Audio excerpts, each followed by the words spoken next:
Ada satu ilusi yang sering bikin manusia nyangkut di tempat yang sama berbulan-bulan bahkan bertahun-tahun. Ilusi bahwa semesta itu seperti orang yang bisa datang dan pergi sesuka hati, memberikan secercah harapan lalu tiba-tiba menghilang tanpa jejak. Kita menunggu, berharap, lalu kecewa. Kita menafsirkan sunyinya hidup sebagai tanda bahwa tidak ada yang peduli, tidak ada yang bergerak, tidak ada yang akan datang untuk menolong. Tapi kalau mau jujur, keheningan itu bukan tanda bahwa semesta meninggalkan kita. Keheningan itu seringkali adalah pantulan dari apa yang kita kirim keluar sana. Bukan semesta yang menjauh, tapi kita yang tanpa sadar menutup pintu, mematikan lampu dan menggembok gerbangnya dari dalam sambil tetap berteriak minta dijemput. Kita bilang kita mau bahagia, tapi di kepala kita suara yang lebih keras adalah kekhawatiran akan kegagalan. Kita bilang kita mau rezeki datang deras, tapi hati kita masih penuh rasa iri saat orang lain lebih dulu mendapatkannya. Kita bilang kita mau hidup yang tenang, tapi kita terus memberi makan pikiran dengan berita buruk, drama orang lain, dan gosip yang bikin energi bocor. Semesta tidak pernah ghosting. Dia hanya merespon sinyal yang kita pancarkan. Dan sinyal itu tidak bisa dimanipulasi dengan senyum palsu atau afirmasi setengah hati. Dia bekerja di kedalaman hati, di tempat yang tidak bisa kita tipu. Bayangkan seseorang yang bangun pagi, matanya masih berat, tubuhnya masih setengah tertidur, tapi jarinya otomatis mencari ponsel, bukan untuk melihat cahaya matahari yang menembus celah gorden, bukan untuk mendengar kicau burung di luar jendela, tapi untuk menyerap derasnya informasi yang entah siapa yang mengirim. Berita buruk, komentar negatif, tagihan, jatuh tempo pesan dari grup yang penuh keluhan. Dalam waktu 5 menit, sejak membuka mata, otaknya sudah penuh beban. Getaran yang tadinya netral berubah menjadi gelombang cemas, tergesa dan tegang. Dia belum sempat mengatur nada musik harinya, tapi sudah membiarkan orang lain memencet tombol play di kepalanya. Lalu hari itu berjalan seperti skrip yang sudah ditulis sebelumnya. Kemacetan di jalan terasa lebih menyebalkan dari biasanya. Email kerja terasa lebih berat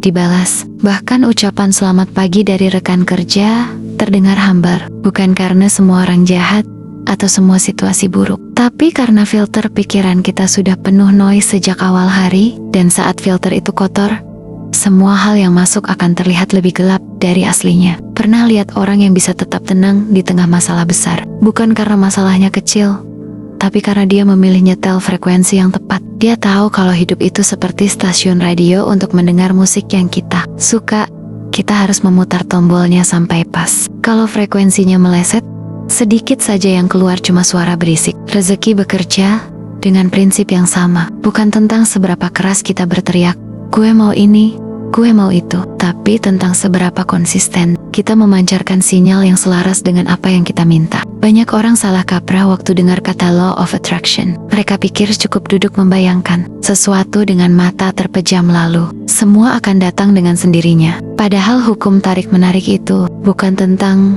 meminta sambil rebahan, tapi tentang menjadi orang yang siap menerima. Kalau hati adalah wadah, maka isi wadah itu akan menentukan apa yang bisa masuk. Lo bisa minta gelas penuh air segar, tapi kalau gelas itu masih berisi kopi basi kemarin, air segarnya akan keruh. Begitu juga dengan hidup.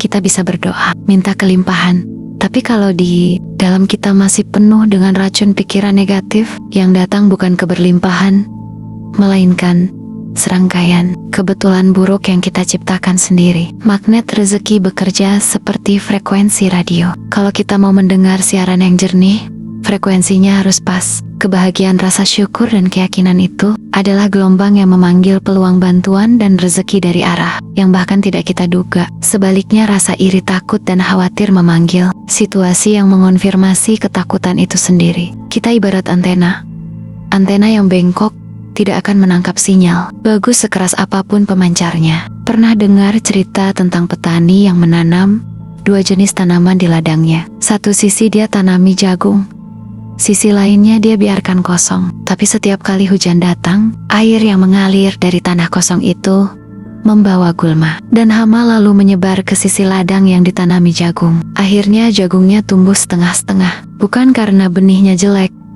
bukan karena tanahnya tandus, tapi karena petaninya tidak menjaga lingkungan sekitar tanamannya. Itu sama persis dengan pikiran kita. Kita bisa tanam benih mimpi yang bagus. Mau punya usaha, mau bebas finansial, mau hidup tenang. Tapi kalau kita biarkan sisi lain dari pikiran kita dipenuhi gulma, berupa overthinking, membandingkan hidup, atau menunggu validasi orang, gulma itu akan nyebar dan merusak pertumbuhan mimpi itu sendiri. Rezeki itu seperti tanaman, dia tidak bisa dipaksa tumbuh lebih cepat dari waktunya, tapi dia bisa mati lebih cepat dari waktunya kalau kita kasih racun yang salah. Dan racun paling berbahaya itu bukan kegagalan dari luar, tapi bisikan pelan dari dalam kepala kita sendiri yang bilang, kayaknya ini tidak akan berhasil. Ada satu hal yang jarang dibahas waktu ngomongin keberlimpahan. Musuh terbesar kita bukan krisis ekonomi, bukan persaingan bisnis, bahkan bukan orang-orang yang tidak suka sama kita. Musuh terbesar itu ada di kepala kita sendiri. Dan dia sering datang dengan suara yang lembut, seolah-olah sedang ngingetin kita untuk realistis. Pikiran negatif tidak selalu datang dalam bentuk omongan yang terang-terangan menjatuhkan. Kadang dia datang dalam bentuk pertanyaan yang kedengarannya wajar. Emang gue bisa? Kalau gagal gimana? Udah telat mulai sekarang. Pertanyaan-pertanyaan itu kayak tetes air yang pelan-pelan merembes ke kayu. Tidak kelihatan di awal, tapi lama-lama kayu itu lapuk dari dalam. Yang bikin bahaya, kita sering percaya penuh sama suara itu. Kita anggap dia sebagai penjaga, biar kita tidak jatuh. Padahal dia cuma penghalang yang nyamarnya rapi. Dia mengunci pintu rezeki kita tanpa kita sadar. Dan setiap kali kita percaya sama dia, kita lagi ngasih kunci itu ke orang yang tidak mau lihat kita berhasil. Buka blok energi itu bukan cuma soal berpikir positif. Berpikir positif itu penting, tapi tidak cukup kalau cuma di permukaan. Yang kita butuhin adalah reprogram pikiran sampai ke lapisan terdalamnya. Ada 3 langkah yang bisa lo mulai lakukan bahkan tanpa keluar rumah. Bersihkan input harian. Kalau tiap pagi yang lo konsumsi adalah berita buruk, keluhan orang, atau komentar negatif di media sosial, lo lagi ngasih makan pikiran dengan racun. Mulai dari sekarang, pilih dengan sadar apa yang lo baca, dengar, dan tonton di awal hari. Karena 30 menit pertama setelah bangun itu seperti papan kosong. Apapun yang lo tulis di sana akan mewarnai seluruh hari lo. Ganti bahasa internal. Kalau ada kata tidak bisa atau susah muncul di kepala, langsung ubah jadi gue lagi belajar atau gue nyari cara. Bukan karena kita mau ngibul diri sendiri, tapi karena bahasa itu adalah remote control untuk vibrasi kita. Kata yang kita pilih menentukan sinyal yang kita pancarkan. 3. Simpan energi di tempat yang tepat. Berhenti kasih energi ke hal-hal yang tidak punya ROI emosional. Jangan habiskan waktu untuk membuktikan diri ke orang yang tidak peduli. Simpan energi itu untuk membangun kebiasaan yang nyambung ke tujuan lo. Hidup itu kalau mau jujur, tidak pernah benar-benar berhenti ngasih kita tanda. Kadang tandanya datang lewat peluang yang tiba-tiba nongol di depan mata. Kadang tandanya datang lewat kehilangan biar kita belajar melepas yang tidak lagi berguna. Dan kadang tandanya datang lewat hening-hening yang bikin kita mikir, kenapa tidak ada apa-apa yang bergerak? Tapi di balik hening itu ada getaran yang jalan terus. Semesta tidak pernah capek muter di orbitnya, ngatur semua hal di waktu yang pas. Dia tidak punya konsep lupa sama kita. Kalau sesuatu belum datang, itu bukan berarti tidak akan datang. Bisa jadi kita lagi dikasih waktu untuk nyelarasin sinyal biar pas. Waktunya tiba, kita tidak cuma dapat,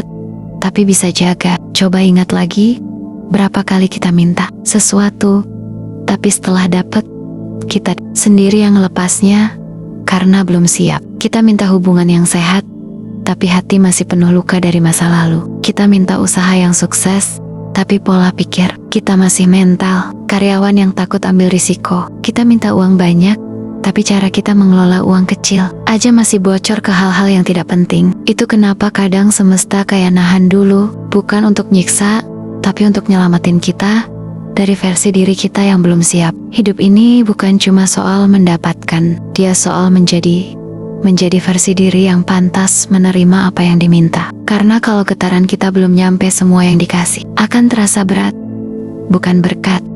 Jadi mulai hari ini, sebelum nyalahin keadaan, sebelum nyalahin orang lain, bahkan sebelum nyalahin semesta, tanya dulu sama diri sendiri, gue lagi memanggil rezeki atau gue tanpa sadar lagi ngedorongnya menjauh. Kalau jawabannya bikin lo diem lama itu, artinya ada sesuatu di dalam yang perlu dibersihin. Dan kabar baiknya lo selalu punya kuasa buat ngebersihin itu. Tidak perlu nunggu momen spesial.